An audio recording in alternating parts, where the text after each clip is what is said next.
Hai, Assalamualaikum warahmatullahi wabarakatuh dan selamat sejahtera. Okey, bersama Cikgu Damira, hari ini kita masih lagi berada dalam topik mikroorganisma.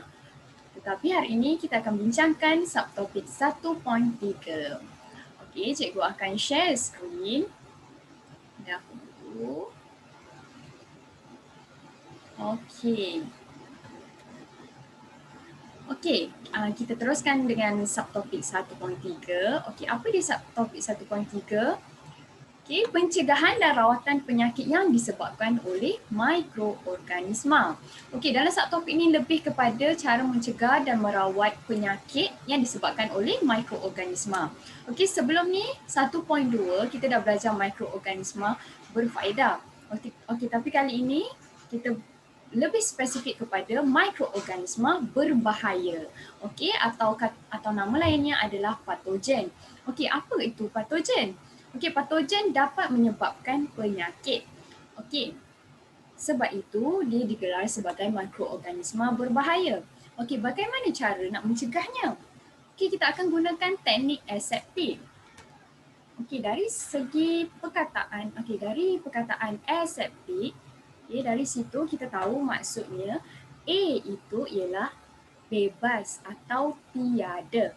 Okey, septik pula adalah dijangkiti kuman.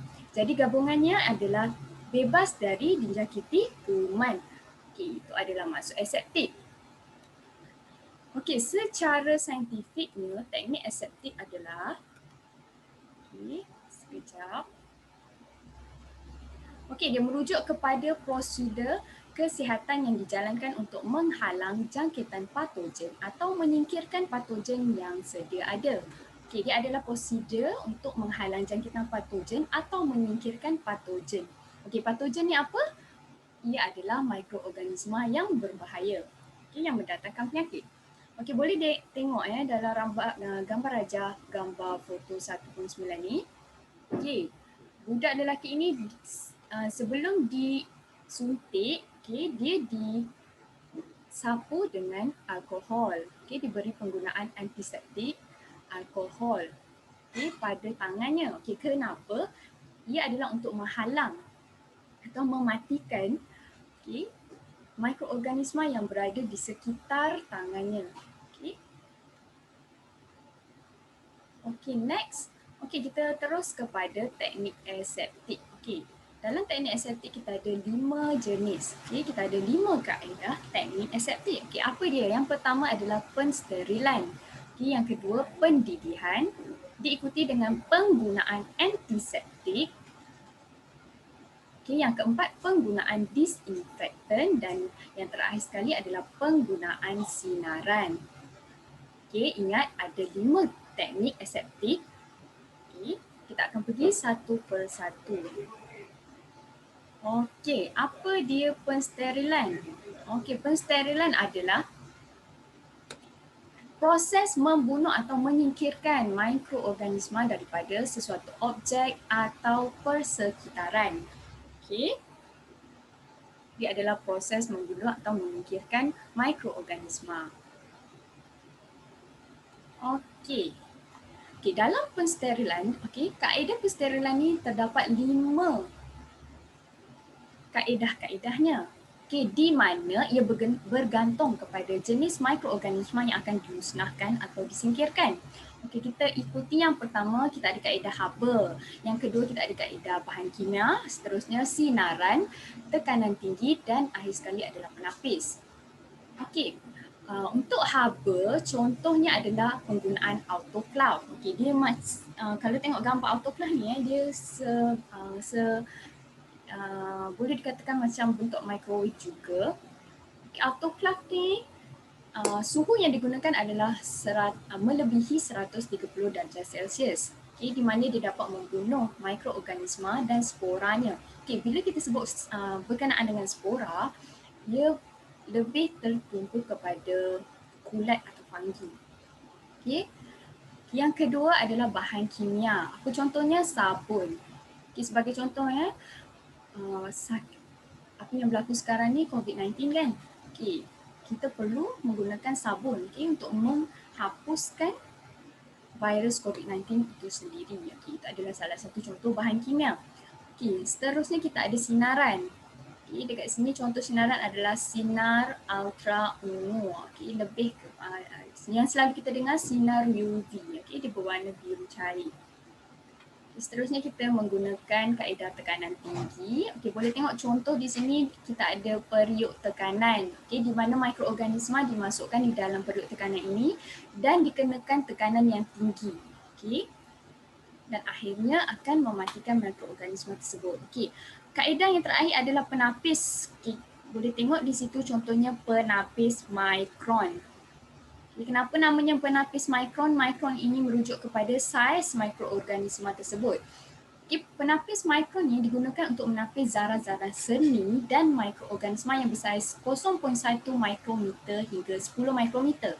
Daripada air atau cecair. Dia jenis cecair atau air yang akan melalui penapis mikron ini dan dia akan menapis mikroorganisma yang terdapat dalam cecair tersebut. Seterusnya kita ada kaedah pendidihan. Pendidihan ni kita selalu dengar lah. Mak kita selalu buat di rumah. Di mana kita menggunakan suhu 100 darjah Celsius. Dia akan membunuh mikroorganisma pada objek kegunaan harian seperti botol susu, jarum suntikan, dan peralatan doktor gigi ini. Jarum suntikan dan peralatan doktor gigi ini lebih kepada penggunaan di hospital atau klinik. Yang selalu kita tengok mak kita buat, dia nak bersihkan botol susu adik-adik kita kan. Dia akan merebus air, bila dia mendidih suhunya sudah sampai ke tahap 100 darjah Celsius, dan kuman mikroorganisma di dalam botol tersebut akan mati. Itu adalah kaedah pendidihan, kaedah yang paling mudah sekali untuk diingat. Seterusnya kita ada kaedah antiseptik. Apa itu antiseptik? Daripada perkataan anti bermaksud mencegah atau menghalang. Septik di situ sama juga yang masa kita dengar awal-awal tadi kan, aseptik. Apa itu septik? Septik ialah jangkitan kuman. Jadi di sini ia adalah kaedah mencegah jangkitan kuman. So apa dia antiseptik tu? Ia adalah bahan kimia yang disapu pada permukaan kulit manusia atau luka untuk mencegah jangkitan patogen. Contoh antiseptik yang kita ada di sini ialah acrylflavin atau ubat kuning. Digunakan semasa kita luka kan. Seterusnya kita ada povidone. Povidone ni adalah sejenis iodin yang digunakan sebelum atau selepas pembedahan kepada pesakit lah. Dan yang terakhir di situ kita ada alkohol isopropyl 70% atau IPA. Kalau boleh tengok gambar yang terakhir situ, cecair putih ini adalah proflavin. Apa itu? Proflavin ni dia menyekat atau menghalang pertumbuhan mikroorganisma, tetapi dia tidak membunuh mikroorganisma. Dia berbeza dengan acrylflavin yang ubat kuning ni. Kalau ubat kuning atau acrylflavin ni dia akan membunuh mikroorganisma, tetapi proflavin yang krim berwarna putih ini ataupun seperti lotion, dia hanya menghalang pertumbuhan mikroorganisma tetapi tidak membunuh. Acrylflavin dan povidone, kedua-duanya yang berwarna kuning ni, kedua-duanya dapat membunuh mikroorganisma. Manakala proflavin hanya menyekat atau menghalang pertumbuhan mikroorganisma. Alkohol isopropyl 70% ni dia digunakan sebagai antiseptik dan agen pensterilan. Seterusnya kita ada disinfektan. Apa ini disinfektan? Ia adalah sejenis bahan kimia yang digunakan pada benda bukan hidup. Ingat, pada benda bukan hidup. Seperti cadar, tandas, kolam renang dan seangkatan dengannya lah. Apa tujuan dia? Untuk membunuh mikroorganisma, terutamanya patogen. Di bawah kita ada jenis-jenis disinfektan yang selalu kita gunakan. Okay, di rumah ada antaranya kita gunakan di rumah lah seperti bahan peluntur, cecair klorin. Okay, ini adalah bahan-bahan disinfektan. Okay, lagi satu disinfektan ni tidak sesuai untuk digunakan pada kulit atau luka. Okay, jangan keliru dengan antiseptik. Antiseptik digunakan untuk manusia, disinfektan pula digunakan untuk bahan benda bukan hidup. Okay, kedua-duanya sama untuk mencegah atau membunuh mikroorganisma. Okey, seterusnya kita ada sinaran. Okey, ini kaedah yang terakhir. Okey, sinaran ialah mengion. Okey, seperti sinar ultra-ungu. Okey, dekat situ seperti itu jarak ya. Okey, seperti sinar ultra-ungu. Sinar ultra-ungu iaitu UV, sinar X dan sinar gamma. Okey, dia dapat membunuh mikroorganisma. Okay, tengok pada gambar raja. Okay, yang pertama yang warna putih ni, okay, ada tengkoraknya. Ini contoh sinar X. Okay, yang kedua warna purple pink ni, ini adalah contoh sinar gamma. Yang terakhir gambar foto 1.13 ni, ini adalah contoh sinaran atau sinar ultra-ungu. Okay. Okay, sinaran ini menembusi ke dalam sel mikroorganisma dan akhirnya akan memusnahkan mikroorganisma tersebut. Okey. Okey, 5 kaedah pensterilan, 5 kaedah aseptik ataupun teknik aseptik kita selesai bincangkan tadi. Okey, yang akhir sekali adalah penggunaan antibiotik. Okey, selalu dengar antibiotik ni bila demam, sesama ya, atau sakit-sakit lain kita pergi jumpa doktor akan bagi antibiotik. Okey, untuk apa sebenarnya antibiotik ini adalah untuk kita membunuh bakteria yang terkandung dalam badan. Okey, penyakit-penyakit yang disebabkan oleh mikroorganisma bakteria. Okay, antibiotik ini tidak berkesan ya terhadap jangkitan virus seperti demam biasa, sesama dan batuk. Okay. Tidak berkesan pada virus. Okey, apa itu kerintangan antibiotik? Okey, pernah dengar perkataan ini? Okay.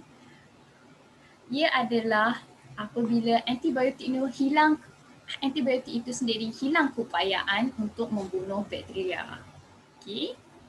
Jadi antibiotik ini tidak akan berkesan untuk merawat jangkitan bakteria. Kenapa boleh berlaku keadaan kerintangan antibiotik ini? Okey, puncanya adalah penggunaan antibiotik yang berlebihan.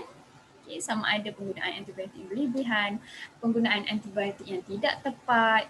Okey, contohnya untuk merawat jangkitan seperti sakit tekak, demam sesama, batuk biasa. Okey, semua ini adalah yang disebabkan oleh virus. Jadi tidak sesuai lah kita gunakan antibiotik. Okay. Dan akhir sekali, tidak mengambil antibiotik dalam tempoh yang ditetapkan. Okay. Ini adalah punca-punca yang akan berlakunya kerintangan antibiotik. Okey, adakah kerintangan antibiotik ini bahaya? Okey, bahaya ya. Kerana apa? Kerana kerintangan antibiotik dan akan menyebabkan kita mudah terdedah kepada lebih banyak penyakit. Okay. Sebab itu penting untuk kita ambil tahu penggunaan antibiotik yang betul. Jika doktor suruh habiskan, habiskan. Okay. Jika perlu makan 2 kali sehari, ikut. Jangan lebih, jangan kurang. Okay. Okay, seterusnya kita ada penyakit berjangkit yang disebabkan oleh mikroorganisma. Okay, di sini kita ada 3 jenis penyakit berjangkit diwakili oleh bakteria, diwakili oleh mikroorganisma, bakteria, fungi, virus. Okay, kita tengok satu-satu. Okay, pneumonia. Pernah dengar? Okay, pneumonia ni penyakit paru-paru lah yang disebabkan oleh Streptococcus pneumoniae. Okay, ini adalah nama bakteria yang menyebabkan penyakit pneumonia. Okay, seterusnya kita ada athlete's foot. Atau lebih dikenali dengan kulat di kaki, kulat air di kaki lah. Dan ianya disebabkan oleh Incophyton rubrum. Ia adalah sejenis fungi atau kulat. Yang terakhir sekali kita ada kayap. Okey, penyakit kayap ini disebabkan oleh Vancilla zoster. Ia adalah sejenis virus. Okey, bagaimana kita nak cegah ketiga-tiga penyakit ini? Okey, untuk penyakit pneumonia kita gunakan antibiotik. Okey, ingat tadi kita belajar antibiotik untuk bakteria. Jadi apa sahaja penyakit yang disebabkan oleh bakteria, kita gunakan antibiotik yang sesuai dengan penyakitnya. Okey, seterusnya untuk penyakit athlete's foot, kita gunakan antifungal. Okey, fungal diambil sebenar nama apa yang menyebabkan penyakit itu. Okey, fungi atau kulat. Okay. Akhir sekali, penyakit kayak kita gunakan antivirus kerana ia disebabkan oleh virus. Okey. Itu saja dari Cikgu Damira hari ini. Terima kasih mendengar. Subscribe dan like ya video Cikgu Damira. Jangan lupa tekan butang loceng untuk dapatkan video terkini. Terima kasih. Assalamualaikum warahmatullahi wabarakatuh dan selamat sejahtera. Jumpa lagi dalam next video.